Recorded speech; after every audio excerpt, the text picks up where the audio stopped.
In the spring of 1887, a woman named Elizabeth Sullivan stood in a Philadelphia courtroom with $200 sewn into the lining of her dress, a train ticket to Cheyenne in her pocket, and a certainty that would cost her everything.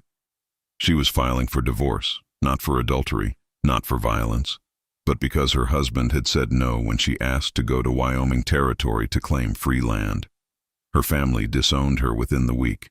The church called her unnatural. The neighbors said she'd be dead before the first winter, and all of them were partially right. The woman who boarded that train would not be the same one who survived the next 5 years. Wyoming doesn't negotiate. It breaks you or remakes you, and Elizabeth Sullivan was about to find out which one it would be.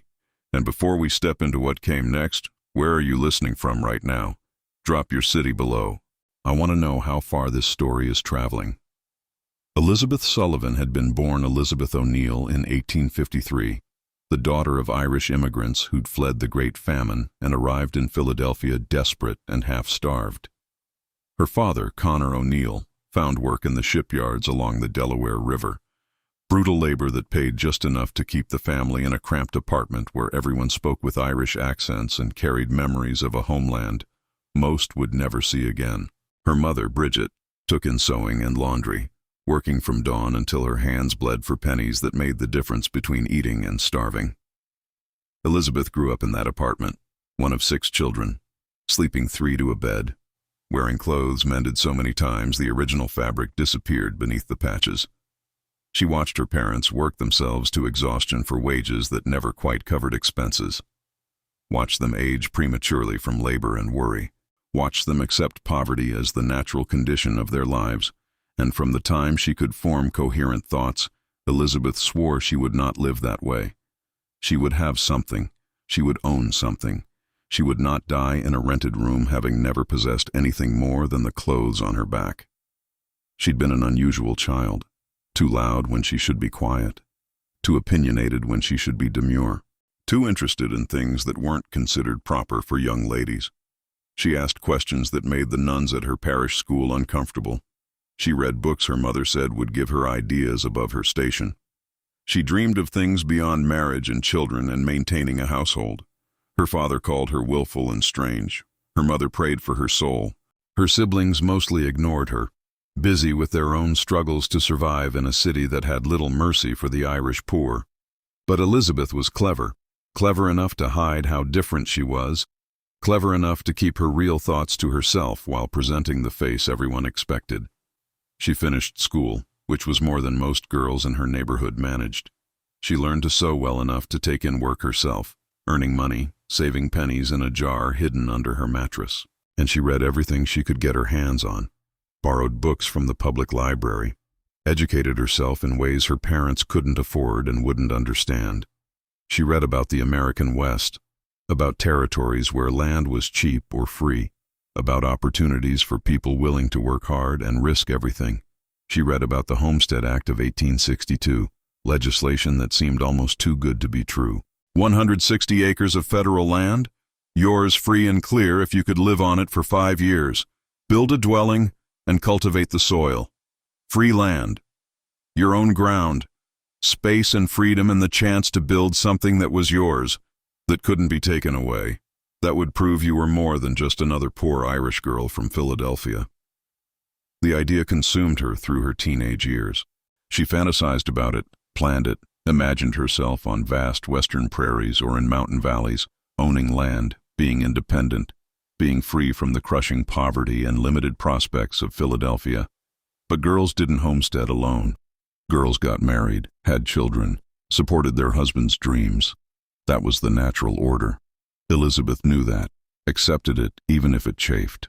So, at age 19, she married Thomas Whitmore, a clerk in a shipping office.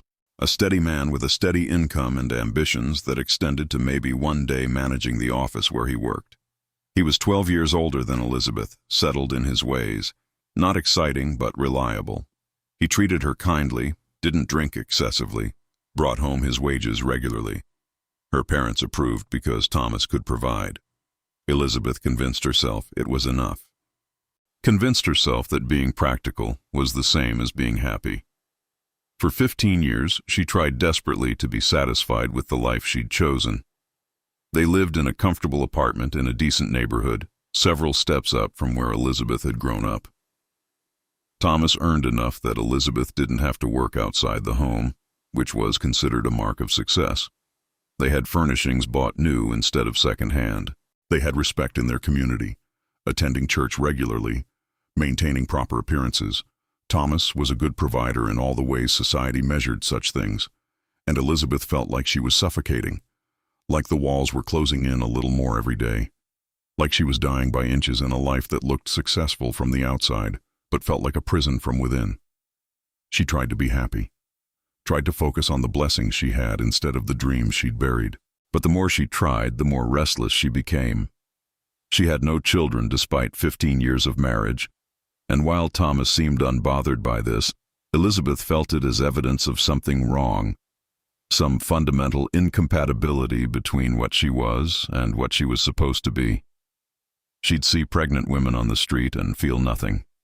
No longing, no envy, just a vague sense that motherhood was another role she was supposed to want but didn't.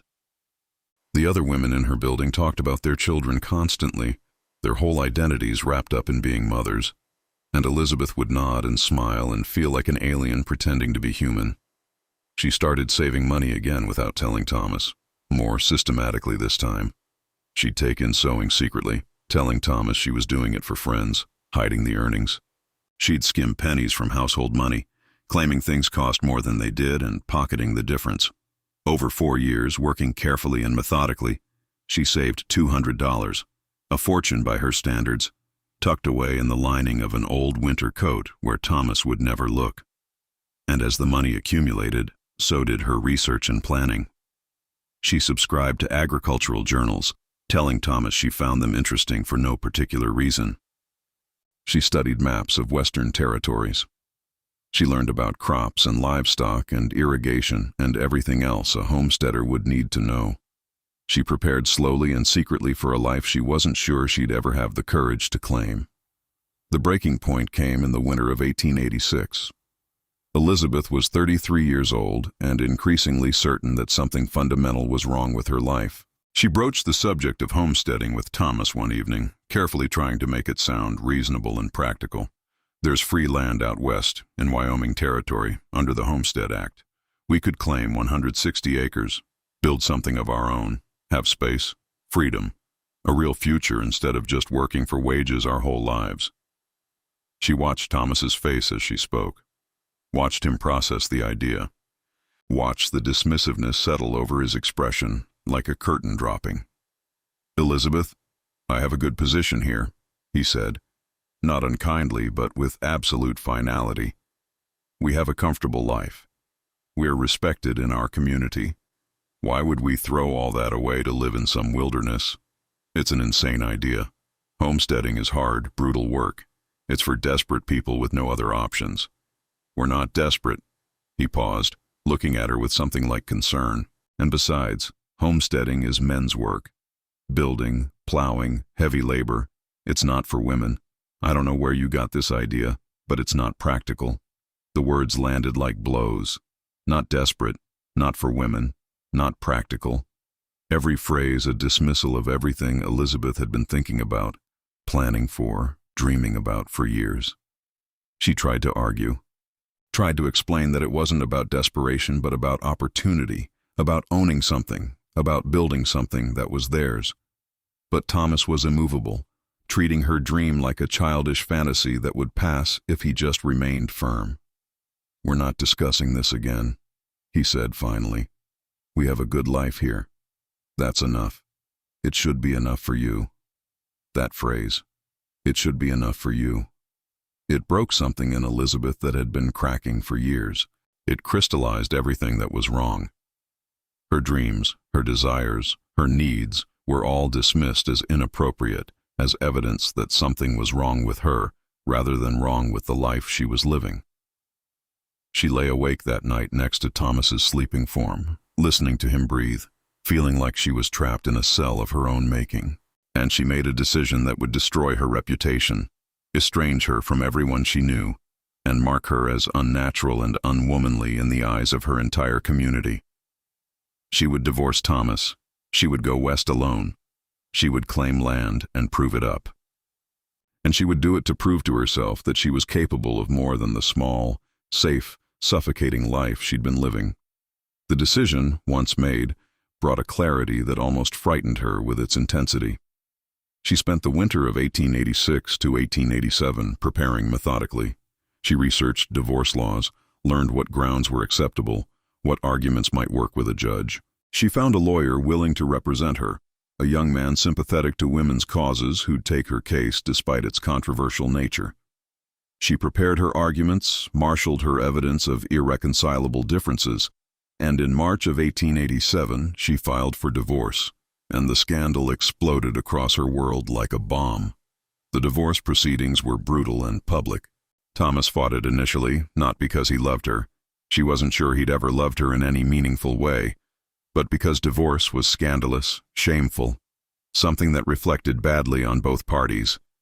A divorced man was suspect. A divorced woman was ruined. Thomas's lawyer argued that Elizabeth was mentally unbalanced, that her desire to homestead proved she was irrational, that no sane woman would want to leave a comfortable life for wilderness hardship. Elizabeth's lawyer countered that she had a legal right to pursue happiness as she defined it, that Thomas's refusal to support her legitimate aspirations constituted irreconcilable differences sufficient for divorce. The judge was an older man, maybe 60, who clearly thought Elizabeth was making a catastrophic mistake. He questioned her extensively, trying to determine if she understood what she was doing. "Mrs. Whitmore, you have a good home, a husband who provides for you, security. You're throwing all of that away to pursue this homesteading scheme that will likely kill you within a year. Are you absolutely certain this is what you want?" Elizabeth looked him in the eye and said, "Your Honor, I would rather die free in Wyoming than live safely in Philadelphia. I'm certain." The judge shook his head but granted the divorce. The law was the law, and if she insisted on destroying her life, that was her choice. Her family's reaction was immediate and devastating. Her father, who'd come to the courthouse to try to talk sense into her, stood up when the judge's ruling was announced and shouted that she was no daughter of his, that she was dead to him, that she'd shamed the entire family with her unnatural behavior. Her mother cried, begging Elizabeth to reconsider, saying she was throwing away her immortal soul along with her reputation.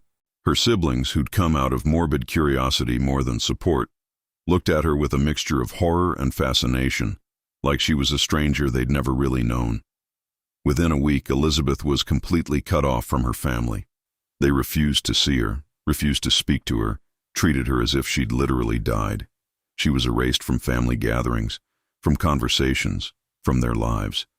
A cautionary tale about what happened when women got ideas above their station. The neighborhood gossip was vicious. Elizabeth could hear it in the whispers that stopped when she walked past, see it in the way former friends crossed the street to avoid her. The words were always the same, variations on a theme: unnatural, unwomanly, selfish, mad. How could she abandon her husband? What kind of woman chose wilderness over security? She must be mentally unbalanced. She'd regret it. She'd be dead within a year.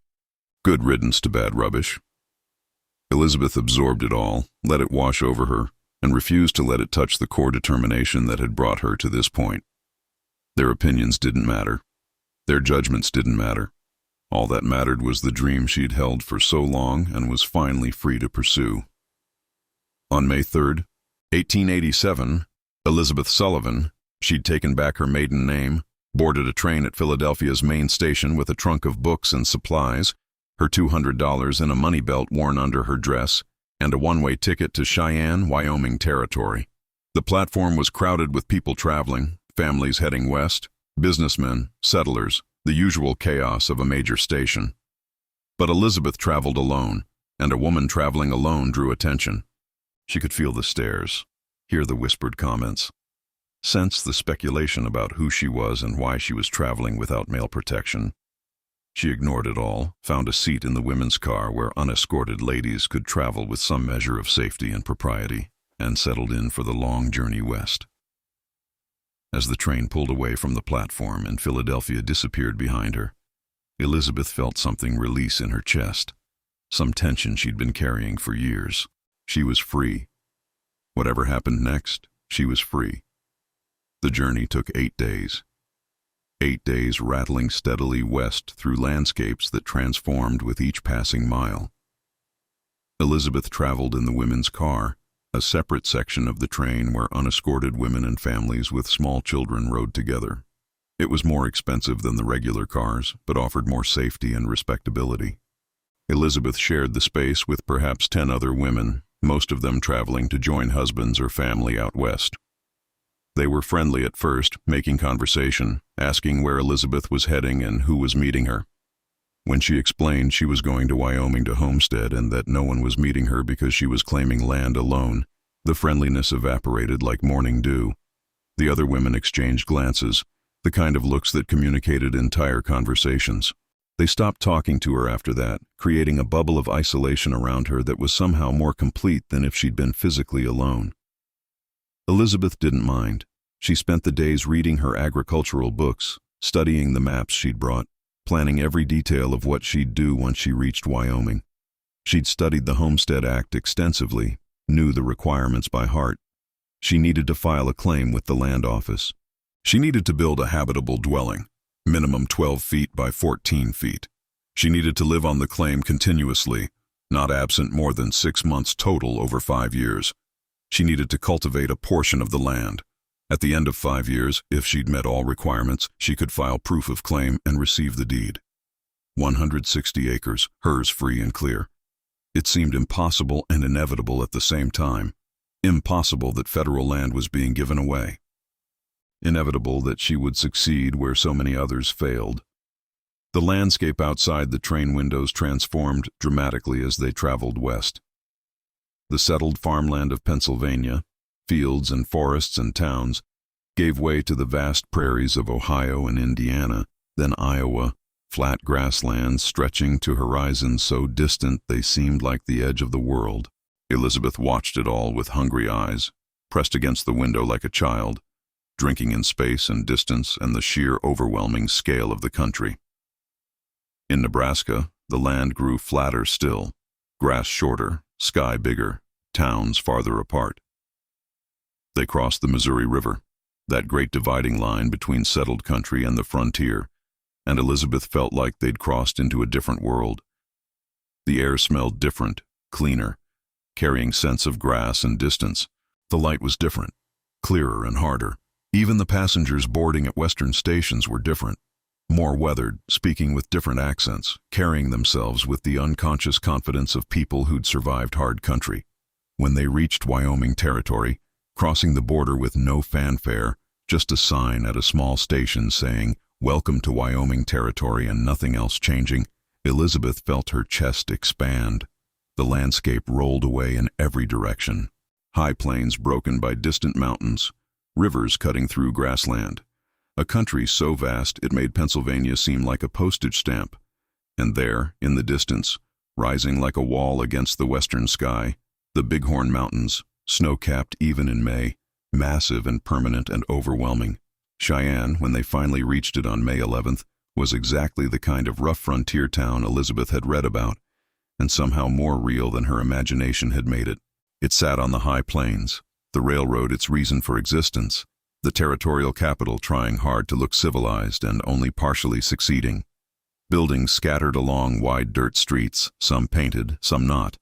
False fronts creating impressions of permanence where there was only frontier rawness. The wind was constant, carrying dust that settled on everything, and the air was thin at this altitude, making her slightly lightheaded when she first stepped off the train. The smell hit her immediately.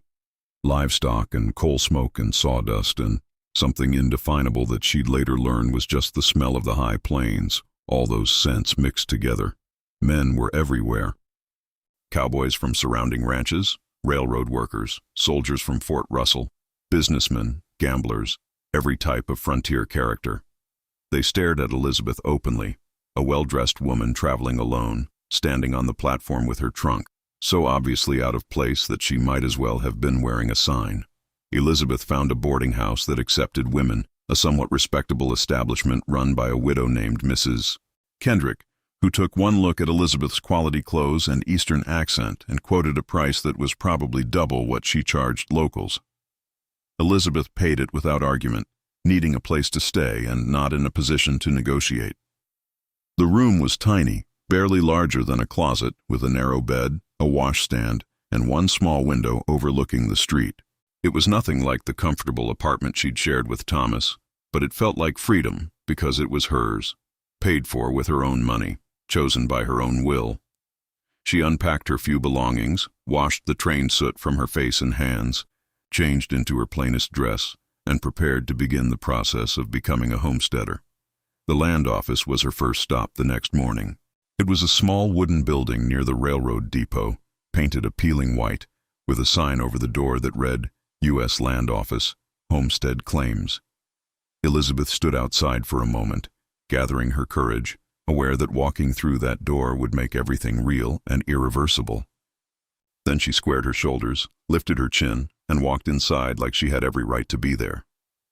The clerk was a thin man in his 40s, wearing spectacles and a vest, surrounded by maps and ledgers and the organized chaos of federal bureaucracy. He looked up when Elizabeth entered, and she saw his expression cycle through surprise, curiosity, and something like concern. "Can I help you, ma'am?" "I'm here to file a homestead claim," Elizabeth said, keeping her voice steady and confident despite her racing heart. The clerk set down his pen and gave her his full attention. "You're filing alone, or is your husband coming in separately?" "I'm filing alone," Elizabeth said. "I'm divorced. I'm claiming land on my own." The clerk's eyebrows rose dramatically. A divorced woman was unusual enough. A divorced woman filing a homestead claim alone was almost unheard of. He studied her for a long moment, clearly trying to decide if she was serious or confused about what homesteading entailed. "Ma'am, I need to make sure you understand what you're committing to. Homesteading is hard work, very hard. Building, plowing, planting, surviving. Most men struggle with it, even with help. A woman alone." He trailed off, letting the implication hang. "I understand perfectly," Elizabeth said, steel entering her voice. "I've studied the Homestead Act extensively. I know the requirements. I know what I'm taking on. I'm here to file a claim. Do I need to speak to a supervisor, or can you process my application?" The clerk's expression shifted slightly, a hint of respect entering his eyes. "I can process it. Let me show you what's available." He pulled out maps, large detailed maps showing sections of land, some shaded to indicate they were already claimed, others blank and available. "Most of the good land near Cheyenne is taken," he said. "River bottoms, places with easy water access, established areas. What's available is farther out, more remote, generally harder country. There's decent land up near Thunder Basin, maybe 60 miles northeast. Rough country, but there's water if you know where to look. The growing season's short up there, elevation's higher, but it's beautiful if you can handle the isolation." "How far from town?" Elizabeth asked. "Nearest settlement would be—" He consulted his maps. "Maybe 25 miles to a small trading post. Cheyenne would be your main supply source, 60 miles south. You'd be making that trip maybe twice a year, weather permitting." Elizabeth looked at the map, at the section he was indicating, marked as Section 16, Township 43 North, Range 68 West. The isolation didn't frighten her. If anything, it appealed to her.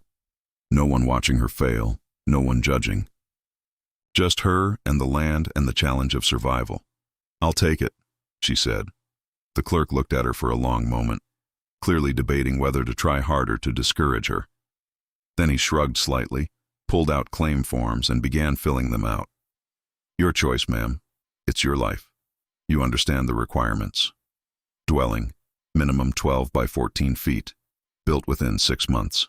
Continuous residence, no more than 6 months total absence over 5 years. Cultivation of a portion of the land. 5 years from today, if you've met all requirements, you come back here, file proof of claim, and the land is yours." "I understand," Elizabeth said. He filled out the paperwork, asked for her information, recorded everything in his careful, bureaucratic hand. Name, Elizabeth Sullivan. Age, 34. Status: divorced. Previous residence: Philadelphia, Pennsylvania. Section claimed: 16. Township 43 North. Range 68 West. Filing date: May 12, 1887. He stamped the papers with an official stamp, filled out a temporary claim certificate, and slid it across the desk to her. This certifies your claim. Keep it safe. You'll need it when you file proof. The filing fee is $10. Elizabeth counted out the money from her precious savings, paid the fee, and took the certificate with hands that trembled slightly despite her best efforts at control. She'd done it. She'd filed a homestead claim. She was officially a homesteader now, claiming 160 acres of Wyoming Territory. It was real. The clerk gave her directions to her section, sketched a rough map showing landmarks, and wished her luck in a tone that suggested she'd need it. Most people don't make it past the first year, he said, not unkindly. No shame in that. If you decide it's too much, you can always come back, abandon the claim. Nobody will think less of you for trying. I won't be coming back, Elizabeth said, except to file my proof of claim in 5 years. The clerk smiled slightly, sadly, like he'd heard that determination before and knew how it usually ended. Good luck, Mrs. Sullivan. You're going to need it. But she wouldn't know just how much until winter came. Elizabeth spent a week in Cheyenne preparing, learning everything she could from anyone who'd talked to her. She bought supplies with careful precision, knowing her limited funds had to stretch to cover everything she'd need. A wagon, old and creaking but structurally sound, for $35.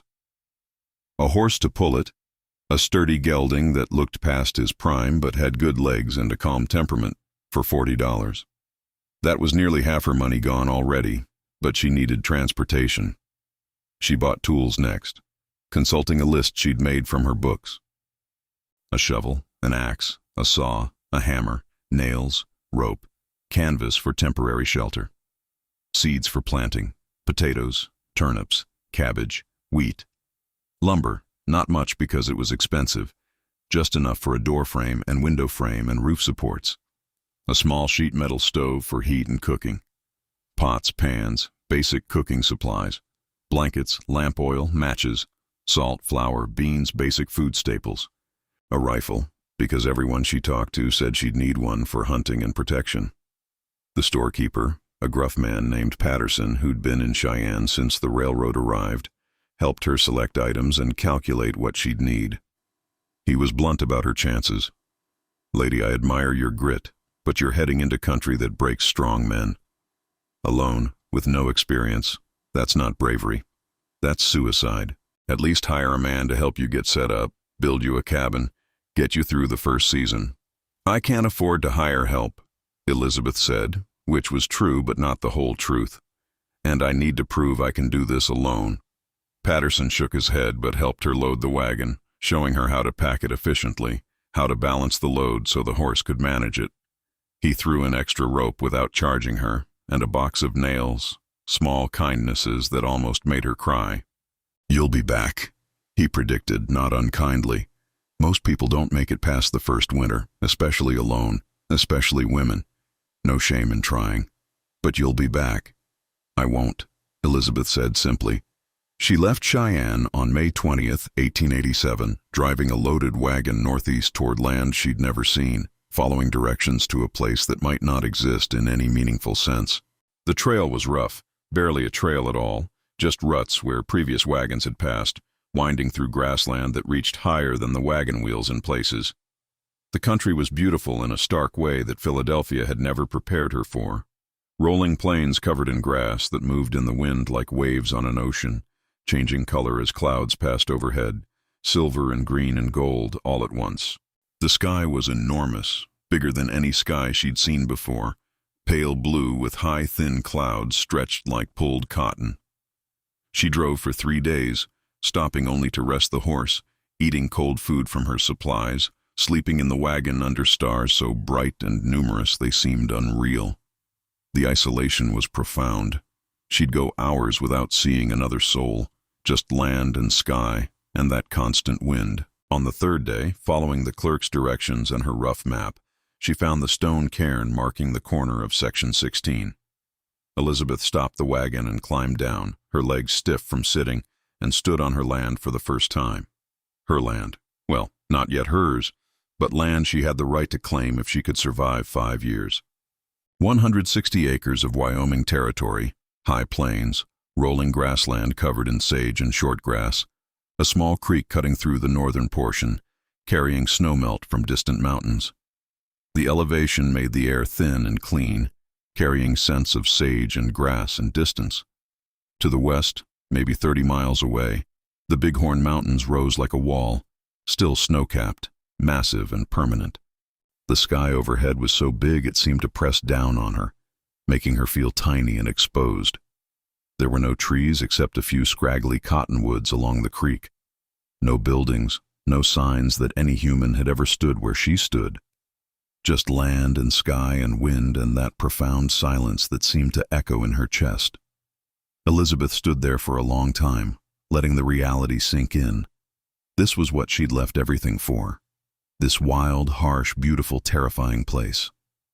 This was what she'd divorced her husband for, alienated her family for, destroyed her reputation for. It didn't look like much. It looked like the edge of the world, the place where civilization stopped and wilderness began. But it was hers to claim, hers to prove, hers to transform from raw land into something productive and permanent. She felt tears running down her face, and she laughed at herself, crying over dirt and grass and sky. But it wasn't the land she was crying over. It was freedom. It was possibility. It was the end of one life and the beginning of another. She had no time for philosophical reflection. It was late May, and she had to build shelter and get crops planted before the short Wyoming growing season ran out. The books she'd read all emphasized that preparation was key to homestead success. She'd studied construction techniques, memorized instructions, tried to prepare herself for the physical reality of building. But knowing and doing were vastly different things. She selected a site for her dwelling on a slight rise with good drainage, protected from northern winds by a low ridge, with a view of the creek and those spectacular mountains in the distance. The books recommended starting with a dugout for speed and simplicity, essentially a room dug into a hillside with a front wall and roof added. It wasn't elegant, but it was shelter that could be built quickly with minimal materials. Elizabeth began digging the next morning, working from first light until she couldn't see anymore, then collapsing in the wagon where she slept. She'd never done physical labor like this in her life. She'd scrubbed floors and washed clothes and done all the exhausting work of maintaining a household. But this was different. This was construction, hard labor, using muscles she didn't know she had. She dug into the side of the rise, excavating earth and rock with her shovel, creating a space 12 feet wide, 14 feet deep, 7 feet high. The earth was harder than she'd expected, not soft soil but clay and rock mixed together, requiring real force to break through. Her hands blistered after the first hour. After the first day, the blisters had burst and her hands were bleeding, raw skin mixing with dirt and blood until she wrapped them in strips of cloth torn from a petticoat just so she could keep working. Her back screamed in protest, muscles cramping and burning. Her arms shook with exhaustion. But she kept digging, kept hauling earth out in buckets, kept working because stopping meant failure, and she hadn't come this far to fail. At night, collapsed in the wagon, she'd examine her hands by lamplight and wonder if she was insane, if she'd made a terrible mistake, if the comfortable life with Thomas that she'd found suffocating was actually the best she could have hoped for. But in the morning, she'd wake up and start digging again, because the alternative was admitting defeat and going back to Philadelphia in humiliation, and she'd rather die than do that. After 6 days of dawn to dusk work, she had a dugout excavated, a rectangular room carved into the hillside, the earth walls rough but serviceable. She built a front wall from the lumber she'd bought, creating a frame with rough carpentry she'd learned by reading and now executed with shaking hands. The frame held a door she'd built from planks, hung on leather hinges because metal hinges were too expensive. She cut a hole for a window, covered it with oiled paper since glass was impossibly expensive and fragile. She built a roof from more lumber, rough poles laid across the top of her dwelling, then covered with the canvas she'd brought, then piled earth on top of the canvas for insulation. It was crude, primitive, barely more than a cave with a door, but it was shelter. It was hers. She moved her supplies inside, set up the small stove in one corner with its pipe extending through the roof, arranged her few belongings, and that night she slept in her own home on her own land for the first time in her life. The dugout was dark inside, the small window providing minimal light. It smelled like earth, rich and loamy and constant. The ceiling was so low she could touch it easily, but it was shelter. It was hers, and lying on her rough bed that first night, listening to coyotes howling in the distance and wind sighing through the grass outside, Elizabeth felt something she'd never felt in 15 years of marriage in a comfortable Philadelphia apartment. She felt home. By early June, Elizabeth had shelter. Now she needed water and food. The creek running through her claim had water now, snowmelt from mountains she could barely see, but it would diminish in summer and might dry up entirely by August. She needed a well, or she'd die of thirst. Elizabeth had read about well digging, understood the theory, but the reality was even harder than building the dugout. She selected a spot near the dwelling where the ground seemed promising, where there was a slight depression that might indicate underground water. She began digging, going down through layers of earth, then clay, then rock, making a hole 3 feet in diameter, going deeper and deeper, hauling dirt up in buckets, climbing in and out of that deepening hole until her whole body screamed in protest. She dug for 2 weeks, going down 10 feet, 15 feet, 20 feet, the walls closing in around her as she went deeper, the light from above becoming distant, the fear of collapse or suffocation becoming real and immediate. At 22 feet, standing at the bottom of a hole barely wide enough to move in, working by feel more than sight, her shovel struck something different and water began seeping through, slowly at first, then faster, a spring releasing from underground pressure. Elizabeth scrambled up the rope ladder she'd made, climbed out of that hole, and stood there shaking and crying and laughing, covered in mud and exhausted beyond description. She had water. She spent the next 3 days lining the well with rocks she gathered from the creek and carried one by one, stacking them carefully to create walls that wouldn't collapse, building up the sides until the well extended above ground level with a stone lip she could set a bucket on. She made a windlass from wood and rope, a simple mechanism for lowering and raising buckets. It was rough work, not pretty, but functional. And when she finally lowered a bucket on a rope and pulled up clear, cold water and drank her fill, she felt like she'd accomplished something impossible. By mid-June, Elizabeth had shelter and water, the 2 most critical elements of survival. Now she needed food. She broke ground for a garden near the dugout where she could water it easily from her new well, turning virgin prairie soil for the first time in human history. The plow was designed to be pulled by a horse or oxen, but she only had 1 horse and she needed that horse for transportation and couldn't risk injuring it pulling a plow. So Elizabeth pulled the plow herself. She made a harness from rope and leather straps, fitted it across her shoulders, attached it to the plow, and walked behind the plow while it cut shallow furrows through grass roots that were centuries old, tangled and tough as wire. It was the hardest physical work she'd ever done, harder than digging the dugout, harder than digging the well. Every step was a struggle against the resistance of earth that had never been broken, against grass roots that caught the plow blade and tried to stop it, against her body that screamed this was impossible. Her shoulders were raw and bleeding from the harness within hours. Her legs shook with exhaustion. Her back felt like it would break. But she plowed a 1/4 acre, inch by impossible inch, furrow by furrow, walking miles back and forth behind that plow until she thought she'd die from the effort. When it was finally done, she collapsed in the turned earth and cried from exhaustion and pain and stubborn, fierce pride. She planted the garden by hand, kneeling in the dirt she'd turned, placing seeds according to the instructions she'd memorized from her agricultural books. Potatoes, which the book said grew well in high-altitude short seasons. Carrots, turnips, cabbage, all cool weather crops that might survive early frosts. A small plot of wheat, experimental, wanting to see if she could grow grain. She watered by hand, hauling buckets from the well, soaking the ground, praying the seeds would sprout and grow and provide food for the coming winter.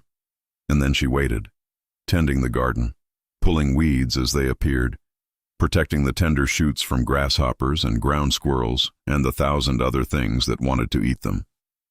It was late June when she first saw the rider. She was working in the garden, pulling weeds, when she heard the horse approaching. Elizabeth stood up, shading her eyes against the sun, watching a man on horseback ride slowly up to her claim. He stopped maybe 20 yards away, not approaching too close, respecting distance. He was maybe in his mid-30s, lean and weathered, wearing work clothes and a wide-brimmed hat, sitting his horse with the easy confidence of someone who'd spent most of his life in a saddle. "Ma'am," he called out, not dismounting. "Didn't mean to startle you. Name's Samuel Thornton. Most people call me Sam. I'm a carpenter, do construction work for homesteaders in the area. Was working on a barn about 15 miles south. Heard there was a new claim filed up this way. Thought I'd introduce myself, see if you needed any help getting set up." Elizabeth wiped dirt from her hands and walked closer, but not too close. "I'm Elizabeth Sullivan, and I don't need help, thank you. I'm managing fine on my own." Sam looked at the dugout, at the garden, at the well, taking it all in. His expression was neutral, not judging, just observing. "You've done good work here," he said. "Most people I know couldn't build a dugout that solid alone. You planning to winter here?" "That's the plan," Elizabeth said, a slight edge in her voice. "I filed a homestead claim. I intend to prove it up." Sam nodded slowly. "Well, if you change your mind, if you need lumber or tools or just an extra pair of hands, I'm usually working somewhere in the area. People know how to find me." He touched his hat brim, a gesture of respect. "Good luck, Mrs. Sullivan.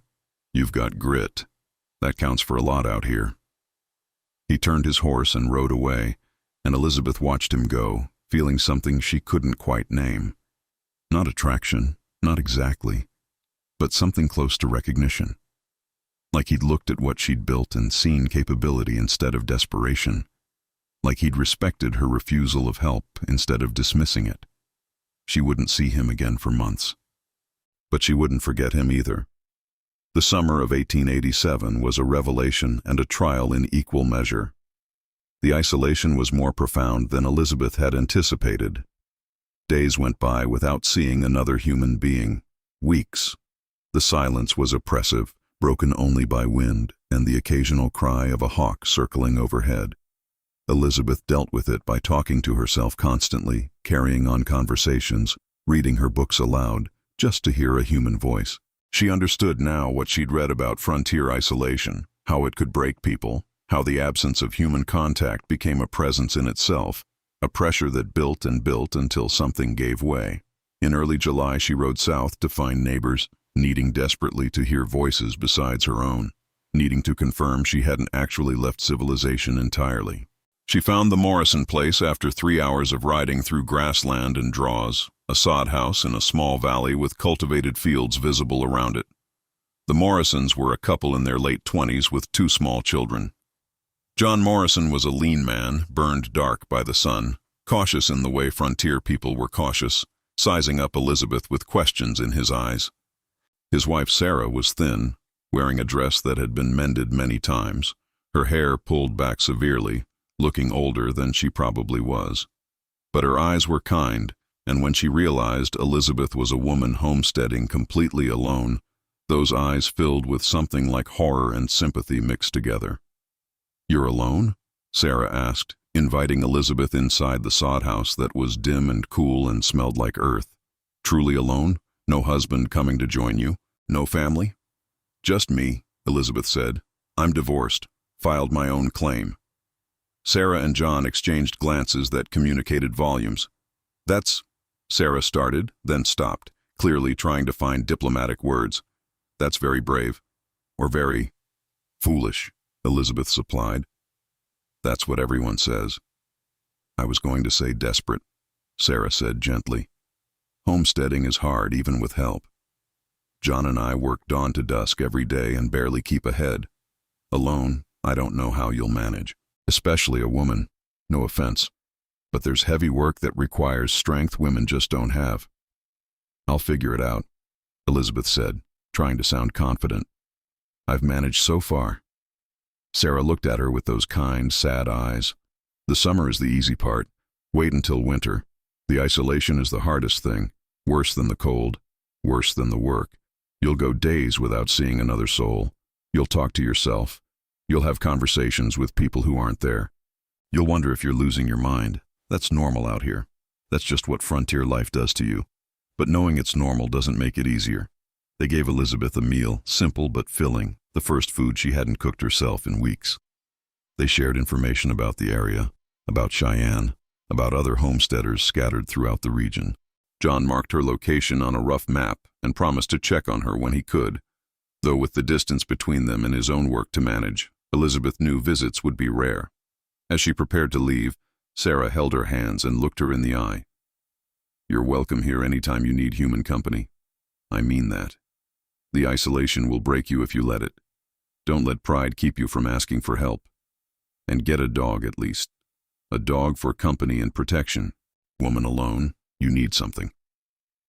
Elizabeth thanked them and rode back to her claim, thinking about what Sarah had said. She didn't have money for a dog, and she'd been telling herself she didn't need companionship, that solitude was what she wanted. But riding back through that vast empty landscape, hours of travel without seeing anything but grass and sky, she understood what Sarah meant. The isolation wasn't just absence of people. It was a presence in itself, a weight, a pressure that pushed on your mind in ways that physical hardship never did. August brought the first harvest, small but real. The garden produced, not abundantly but adequately. Potatoes came up decent-sized, enough to fill a barrel for winter storage. Carrots were stunted but edible. Cabbage produced heads, small but solid. The turnips thrived, growing large and plentiful. Elizabeth harvested everything carefully, preserving what she could, eating some fresh, rationing everything because she had to make it last through winter. The wheat ripened late, thin stalks with sparse seed heads, and she harvested it by hand, cutting with a knife, threshing it by beating the bundles against a board, winnowing it by pouring it from bucket to bucket in the wind. After 2 weeks of backbreaking work, she had maybe 15 pounds of wheat. It wasn't much, barely worth the effort in practical terms, but it was grain she'd grown herself on her own land with her own hands, and that made it precious beyond measure. September brought the first hard frost and the sudden realization that winter was coming fast and she wasn't nearly as prepared as she should be. She spent September in a frenzy of preparation, working dawn to dusk, gathering grass for hay, hauling water and storing it in barrels, chinking every crack in the dugout with mud and grass to create better insulation. She rode to Cheyenne, spending money she couldn't afford, stocking up on flour and beans and lamp oil and everything she'd need to survive months of isolation. Patterson, the storekeeper, looked at her purchases and shook his head. "You're still here. Didn't think you'd make it through summer. But winter is different. You sure you want to go through with this? There's still time to go back east, find a safer life." "I'm not going back," Elizabeth said, loading supplies into her wagon. "I'm going to prove up this claim. 5 years, I'll make it." Patterson shrugged. "Your funeral, lady?" "Literally.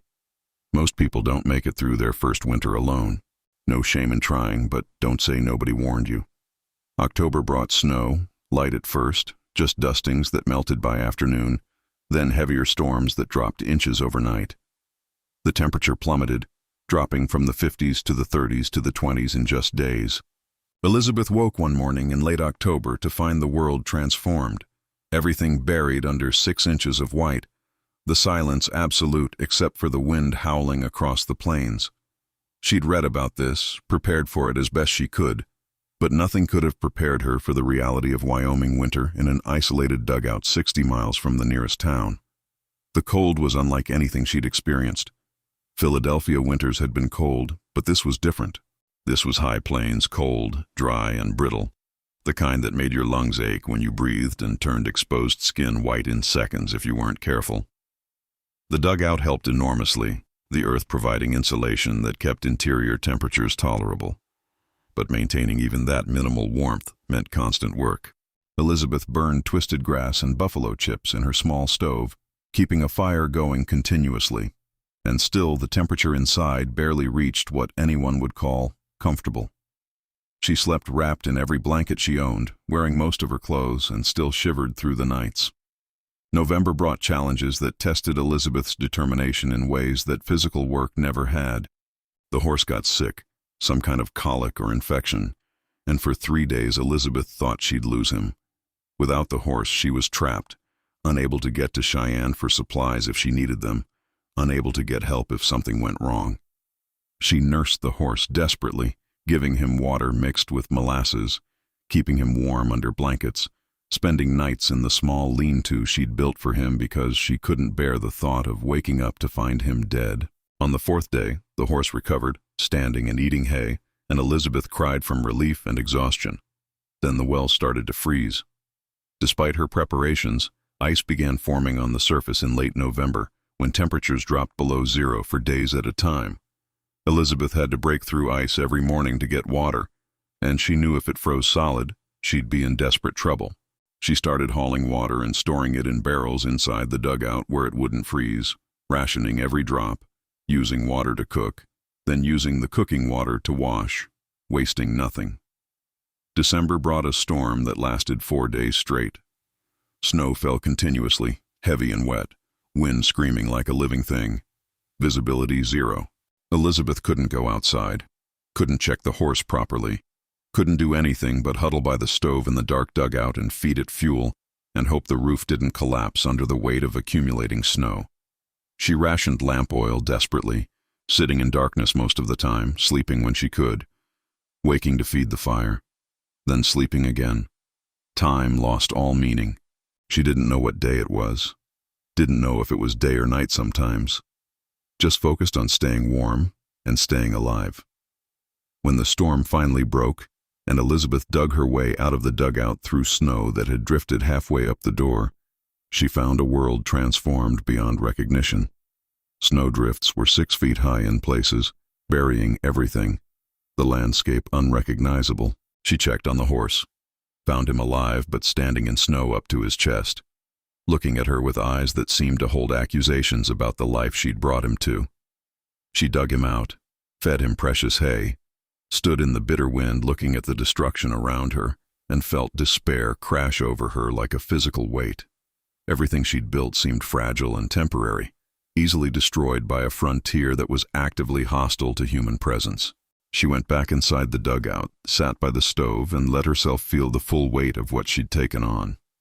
She was alone in a frozen wasteland, 60 miles from help, with months of winter still ahead. She had food, barely enough if she rationed carefully. She had fuel that burned fast and provided minimal heat. She had water in barrels that was diminishing daily. And she had no one to talk to, no one to help, no one to care if she lived or died out here. The enormity of it pressed down on her until she could barely breathe. She sat there for an hour, maybe longer, letting the darkness fill her, feeling sorry for herself in ways she'd refused to allow before. And then something shifted. A small voice inside her, stubborn and fierce, that said, "No, I didn't leave Philadelphia to die in Wyoming. I didn't divorce Thomas and lose my family to fail in the first winter. I'm going to survive this. I'm going to prove them all wrong." She stood up, added fuel to the fire, and said aloud to the empty dugout, "Just make it to spring. One day at a time. Just survive until spring." It was mid-January when she heard the horse approaching. Elizabeth grabbed her rifle, ready for anything, still remembering the casual threat in men's voices from stories Sarah Morrison had told her. But when she looked outside, she recognized the rider immediately. Samuel Thornton, the carpenter who'd stopped by in June, sat on his horse looking half-frozen, icicles in his beard, but his eyes were concerned when he saw her emerge from the dugout. "Mrs. Sullivan," he called out. "Glad to see you're still alive. Was worried when that big storm hit. Figured I'd better check on you once the weather broke enough to travel." Elizabeth nearly cried at seeing another human being. "Mr. Thornton, thank God. I was starting to think I'd never see another person again." Sam climbed down from his horse, moving stiffly from the cold. "Winter's the worst part. Another month, maybe 6 weeks, and it'll start breaking. You making it okay? Got enough supplies?" "Barely," Elizabeth admitted. "I'm rationing everything. Food, fuel, water. But I'll make it." Sam looked at her, at the dugout, at the partially collapsed lean-to she'd repaired, taking it all in. "You're tougher than most men I know. Most people would have quit by now. Real respect for that." He'd brought supplies, a small bag of flour and some coffee, luxuries Elizabeth couldn't afford and hadn't had in months. She tried to refuse, not wanting charity, but Sam insisted. "Not charity. This is neighbors helping neighbors. That's how we survive out here."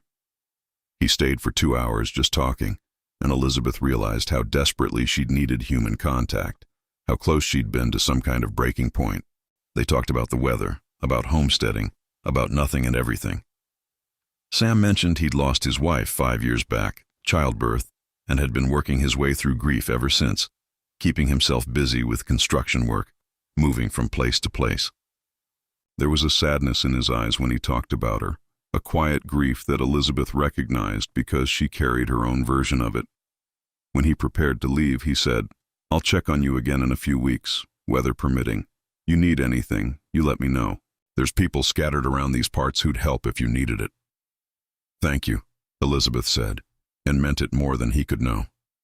After he left, she stood outside in the cold, watching him ride away, feeling less alone than she had in months. Something had shifted. Not attraction, not yet, but recognition. A sense that maybe, just maybe, there were people out here who understood what she was trying to do and respected it instead of dismissing it.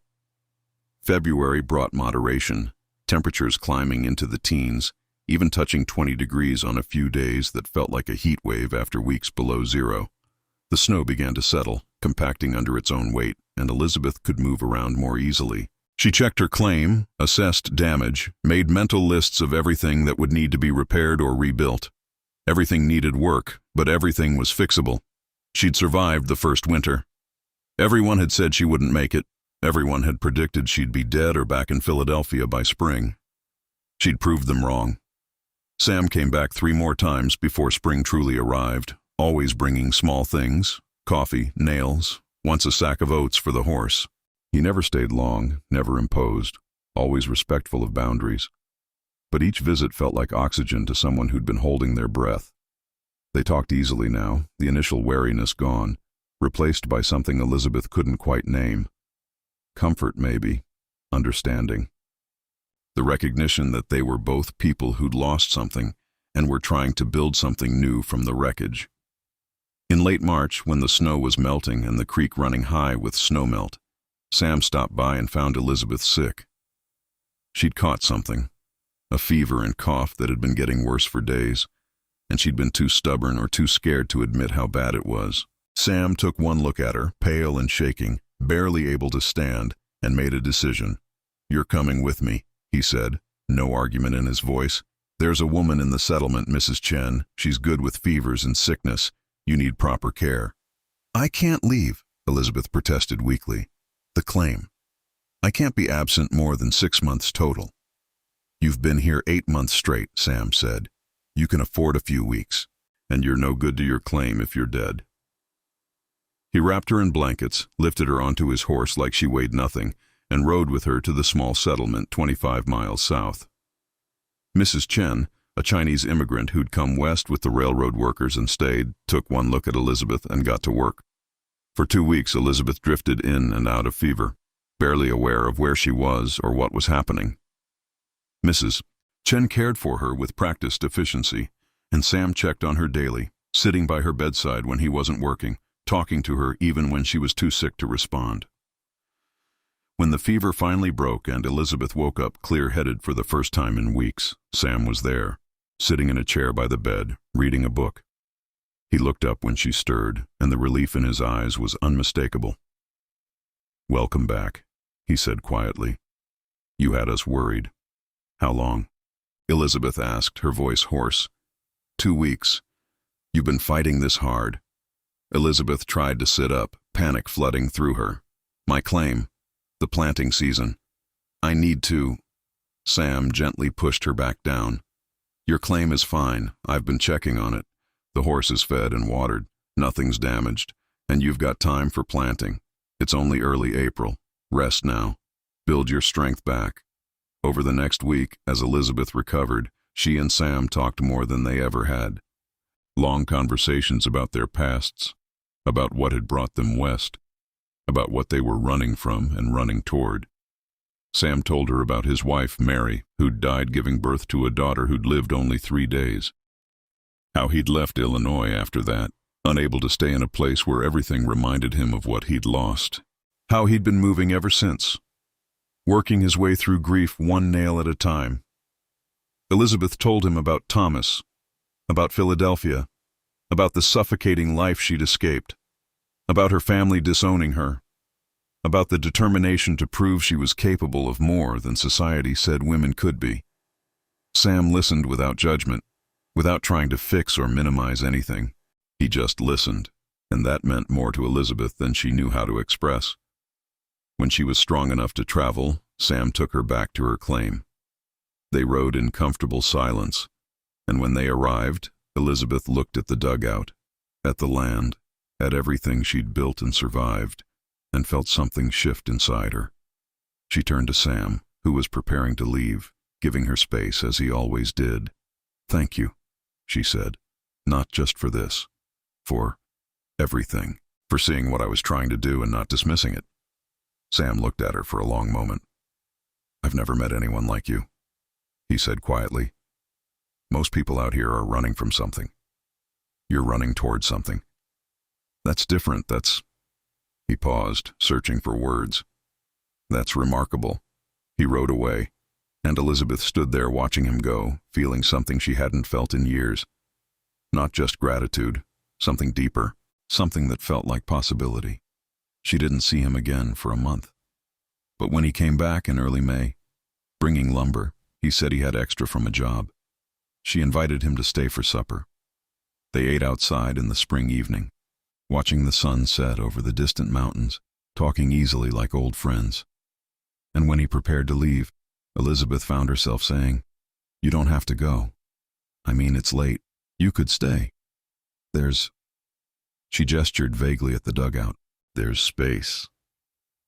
Sam looked at her carefully, understanding what she wasn't saying. "Mrs. Sullivan." "Elizabeth?" she interrupted. "Just Elizabeth." "Elizabeth," he said, and her name in his voice sounded different, weighted with something unspoken. "I don't want to complicate your life. You've worked so hard for this independence. I won't do anything that might threaten that." "What if I want it complicated?" Elizabeth asked, the words coming out before she could stop them. "What if I've realized that independence doesn't have to mean completely alone?" Sam was quiet for a long moment. Then he said, "I'm not looking to take anything from you. Not your land, not your freedom, not your choices. But if you're asking if I'd like to be part of your life, part of what you're building here, the answer is yes, if you'll have me. Not as my rescuer," Elizabeth said firmly. "Not as someone who fixes things for me. As a partner. As someone who builds beside me, not for me." Sam smiled, and it transformed his entire face. "I wouldn't want it any other way." He stayed that night, and the night after, and the one after that. And slowly, carefully, they built something neither of them had expected to find. A partnership that didn't diminish either of them but made both stronger. Sam helped with the heavy work, the construction projects Elizabeth had been struggling with alone. But he never took over, never assumed authority, always asked before acting. Elizabeth taught him about the garden, about the rhythms of the land she'd come to know intimately. They worked side by side, two people who'd both lost something and found something unexpected in each other. By summer, it was clear this was permanent. Sam proposed in August, sitting by the creek at sunset, and his proposal was as unconventional as everything else about them. "I'm not asking you to give up anything you've built. I'm asking if I can build beside you. The land stays in your name. This is your homestead, your accomplishment, your proof. I just want to be part of it if you'll let me. Partner, not owner." Elizabeth said yes. They married in September, a simple ceremony at the settlement with Mrs. Chen and a few neighbors as witnesses. Elizabeth wore a plain dress and kept her name, Elizabeth Sullivan, because that was the name on her homestead claim, and she wouldn't change it for anything. Sam understood. He'd always understood. In May of 1892, 5 years to the month after she'd first filed her claim, Elizabeth Sullivan rode into Cheyenne to file her proof of claim. Sam rode beside her, but he hung back when they reached the land office, understanding without being told that this moment was hers alone. The clerk who'd originally processed her claim, the man who'd tried to discourage her from choosing Section 16, looked at her with visible respect as he processed the paperwork. "Mrs. Sullivan," he said, and there was genuine admiration in his voice. "When you filed this claim 5 years ago, I genuinely didn't think you'd last 6 months. I thought we'd find your body come spring, or you'd be back in Philadelphia by fall. I was wrong. You've not only survived, you've succeeded. You've proven up one of the harder claims in this territory, and you did most of it alone. That's remarkable. Congratulations." He stamped the papers, filled out the deed, and handed it to Elizabeth. 160 acres, hers free and clear, her name on the deed. Elizabeth Sullivan, landowner. She held that deed in both hands and felt something release in her chest that had been clenched tight for 5 years. She'd done it. She'd proved what everyone said was impossible. She'd homesteaded successfully as a woman, largely alone in some of the hardest country in Wyoming Territory. She'd proved that women were as capable as men if given the chance. She'd proved that determination and intelligence mattered more than physical strength. She'd proved that freedom was worth any price. She walked out of the land office into Wyoming sunshine and stood on the street of Cheyenne holding her deed, and she didn't try to stop the tears running down her face. Sam was there, waiting, and when he saw her expression, he smiled. "You did it," he said quietly. "All you. I just got to watch." Patterson, the storekeeper who'd predicted she'd fail, saw her and walked over. "You proved up your claim, didn't you?" Elizabeth showed him the deed, and Patterson shook his head in amazement. "I'll be damned. You actually did it. Against every odd, against every prediction, you did it. Congratulations, Mrs. Sullivan. You've earned it." The years after proving up were devoted to expansion and building. Elizabeth and Sam worked the land together, expanding the cultivated area, improving the dwelling. In 1894, they built a proper house, wood frame with glass windows and multiple rooms, moving out of the dugout Elizabeth had lived in for so long. They kept the dugout, though. Elizabeth couldn't completely abandon the structure that had kept her alive through those brutal early years. They used it for storage, but sometimes Elizabeth would go inside and sit there and remember what it had been like that first winter, when she'd thought she might die. That moment of despair after the 4-day storm when she'd almost quit. The dugout reminded her of what she'd survived, what she'd accomplished, what she'd proved. Sam was everything a partner should be and nothing that Thomas had been. He never assumed authority over her decisions. He never dismissed her ideas. He never suggested she should be grateful for his presence or protection. They worked side by side as equals, and on the rare occasions when they disagreed, they talked it through until they found compromise. Sam built onto the house, adding a workshop where he could do carpentry. Elizabeth expanded the garden and added more livestock. They bought adjacent land when it became available, expanding their holdings to 240 acres, then 300. Their marriage was unconventional by the standards of the time, and people talked about it. A woman who kept her maiden name, a woman whose name was on the deed, a man who seemed content to work beside his wife rather than command her. But Sam and Elizabeth didn't care what people thought. They'd both learned the hard way that living for other people's approval meant dying by inches inside.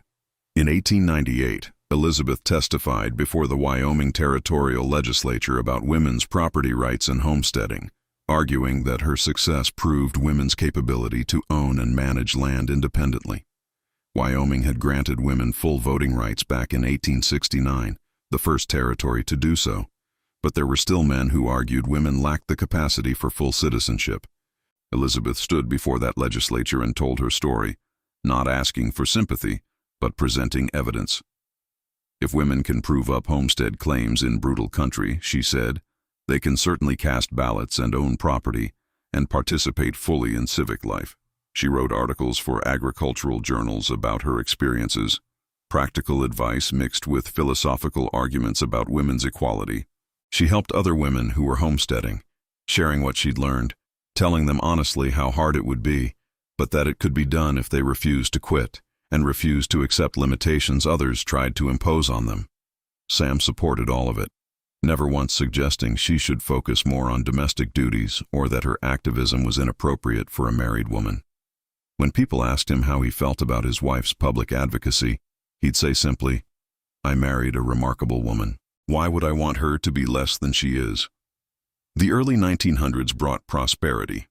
Their farm was productive, generating enough income that they could hire seasonal help during harvest. They added a second story to the house. They bought more modern equipment, a steel plow that made breaking new ground easier, a mechanical reaper that made harvest less brutal. The isolation that had nearly broken Elizabeth in that first winter was less profound now. More homesteaders had settled in the area. Roads improved, the railroad expanded. Thunder Basin, the region that had been empty wilderness when Elizabeth arrived, was becoming settled country. But Elizabeth never forgot what those early years had been like. Never forgot the isolation and fear and the constant struggle to survive. Never forgot the moment in that first winter when she'd sat in the dugout and felt the full weight of potentially dying alone in the frozen dark. Those memories kept her humble and kept her fierce. She knew what she'd survived, and she wouldn't let anyone diminish it or suggest it had been easier than it was. In 1912, Sarah Morrison, the neighbor who'd first warned Elizabeth about frontier isolation, came to visit. Sarah was older now, worn by years of hard work and childbearing, looking every day of her 45 years. She walked through Elizabeth's house, saw the prosperity and permanence, the books on shelves and the carpets on floors and the evidence of a life well built, and she cried. "I didn't think you'd make it," Sarah said. "I thought you were going to die out here, alone and frozen, and I'd feel guilty forever for not trying harder to talk you out of it. But you didn't just survive. You thrived, you built something remarkable, and you did it your way." Elizabeth hugged her. "You helped me survive that first year, just by being kind, by letting me know I wasn't completely alone out here. I wouldn't have made it without that." They sat on Elizabeth's porch, drinking tea, watching the sunset over land that had once been empty prairie and was now dotted with homesteads and fields. 25 years, Sarah said. 25 years since you came here with nothing but determination and $200. Look what you've built. Look what we've all built, Elizabeth corrected. This whole region. We took raw land and made it productive. We survived things that should have killed us. We proved we belonged here. In 1918, Sam died. It was sudden. A heart attack while he was working in the barn. No warning, no time to prepare. One moment he was alive, working on a new fence, and the next he was gone. Elizabeth found him there, still holding the hammer he'd been using, and the grief that crashed over her was as brutal and overwhelming as that first Wyoming winter had been. They'd had 26 years together, good years, years of partnership and respect, and the kind of love that grows slowly and roots deep. She'd thought she'd have more time. Everyone always thinks they'll have more time. She buried him on their land, on a rise with a view of the Bighorn Mountains, under a stone that said, Samuel Thornton, 1851-1918, beloved partner, skilled carpenter, good man. She stood at that grave and felt the weight of being alone again. But it was different this time. She wasn't the desperate, isolated woman she'd been in 1887. She was 65 years old, a landowner, a successful farmer, a woman who'd proved she could survive anything. She could survive this too, and she did. She continued working the land, hiring help when she needed it, managing the farm with the same determination she'd always had. She was older now, slower, but no less fierce. She'd survived Thomas's dismissiveness and her family's rejection. She'd survived brutal winters and desperate isolation. She'd survived building a life from nothing. She could survive grief. In 1922, at age 69, Elizabeth sold the homestead. Her body couldn't handle the physical demands anymore, and she had no children to pass it to. She sold it to a young family, immigrants from Germany, who looked at the land and saw the same opportunity Elizabeth had seen 35 years earlier. She made them promise to take care of the dugout, to remember that a woman alone had lived there and survived her first winter in that crude shelter. They promised, and Elizabeth believed them. She used the money from the sale to buy a small house in Cheyenne, where she could retire from farming but stay in Wyoming. She couldn't imagine living anywhere else. Montana might have been where some women proved themselves, but Wyoming was where Elizabeth had become who she was meant to be. She spent her remaining years reading, writing, corresponding with other women homesteaders and suffrage advocates. She'd lived long enough to see women get the vote nationally in 1920, casting her ballot with tears of triumph running down her face, remembering all the battles fought to get to that moment. When journalists interviewed her about her experiences, asking what it had been like to homestead alone as a divorced woman in the 1880s, Elizabeth was always honest. "It was the hardest thing I've ever done," she'd say. "Harder than I can fully express. The isolation nearly broke me. The physical work nearly killed me. The social judgment was constant and cruel. But it was also the most important thing I've ever done. It proved to me, and I hope to other women, that we're capable of anything. That the limitations placed on us are social constructs, not biological realities. That freedom is worth whatever it costs." They'd ask if she had any regrets. "Just one," she'd say. "I regret that it took me so long to choose freedom. I regret the years I spent in Philadelphia, suffocating in a life that looked good but felt like dying. But I don't regret leaving. I don't regret the hardship. I don't regret any of it." Elizabeth Sullivan died in her sleep in January of 1928 at age 75. The Cheyenne newspaper ran a long obituary calling her a pioneer, a trailblazer, a woman who'd proved that determination and capability mattered more than gender. They buried her next to Sam, on the land that had once been hers, under a stone that said Elizabeth Sullivan, 1853, 1928, homesteader, independent woman, survivor. The homestead she'd proved up continued to be productive for decades after she sold it. The well she'd dug by hand still provided water. The house Sam had built still stood, expanded and improved, but fundamentally the same. The dugout she'd lived in for 5 years gradually collapsed back into the hillside it had been carved from, returning to earth. But the impact of what she'd done, the proof she'd provided of women's capability, continued to ripple outward through generations. What Elizabeth Sullivan did was revolutionary in ways that are hard to fully appreciate from our modern perspective. In 1887, women had only recently gained the vote in Wyoming, and in most of the United States, they still couldn't vote, couldn't own property separately from their husbands in many states, couldn't access most professions or higher education. Divorce was scandalous, socially devastating, especially for women who were almost always blamed regardless of circumstances. And the idea of a woman homesteading alone was so unusual it was considered almost unnatural, a violation of proper gender roles. Society had very clear, very rigid ideas about what women could and couldn't do. And homesteading alone was definitely in the couldn't category, not just as a practical matter but as a moral one. Women who tried to live independently, who rejected marriage and male authority, who claimed the same opportunities and rights as men, were considered unnatural, unwomanly, threats to the social order. But Elizabeth looked at those restrictions, those social rules, those expectations about what women were capable of, and said no. She refused to accept that her dreams were less valid than a man's dreams. She refused to stay in a marriage that was comfortable but spiritually suffocating. She refused to believe that being female meant she couldn't do what men did. And she went out and proved it at tremendous personal cost but with complete success. The price she paid was real and heavy. She lost her family, lost her social standing, lost the comfortable life she could have had. She endured years of brutal isolation, back-breaking work, near-death experiences, and the constant pressure of being watched and judged by people hoping to see her fail. She risked everything on a dream that most people said was impossible. But what she gained was worth it to her. Freedom, independence, land that was hers, that couldn't be taken away, that proved she was more than society said women could be. Proof that she was capable of anything. And she found love again, but on her own terms.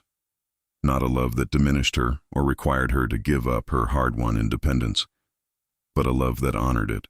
A partnership that made both people stronger rather than requiring one to be less. That mattered too. That proved that freedom and love weren't mutually exclusive, that a woman could have both if she refused to accept anything less than true partnership. For Elizabeth, all of it, the struggle and the cost and the years of hardship, was worthwhile. Not everyone would make the same choice. Not everyone could endure what she endured. But for her, it was the only choice that made sense. Living safely but trapped was worse than risking everything for freedom. That's the real lesson of Elizabeth Sullivan's story. Not that everyone should homestead alone or divorce their spouse or reject social expectations, but that sometimes the life you're supposed to want, the life that looks good on paper, the life that everyone says you should be grateful for, is the wrong life for you. And recognizing that, having the courage to walk away from comfortable misery and toward difficult freedom, is one of the bravest things a person can do. Elizabeth did it in 1887, when the costs were enormous and the support was non-existent. She did it knowing she might fail, might die, might prove everyone right who said women couldn't do what she was attempting. But she did it anyway, and she succeeded. And that success, that proof of capability, that evidence that women could do anything if given the chance, mattered more than comfort or security or social approval.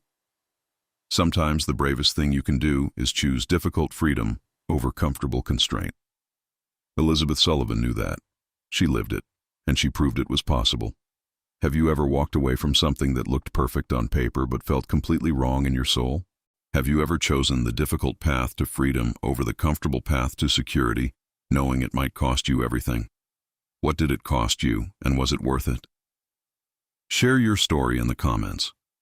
Because Elizabeth Sullivan made that choice in 1887, knowing it might kill her, knowing she'd lose everything familiar, and she proved that living free was worth any price.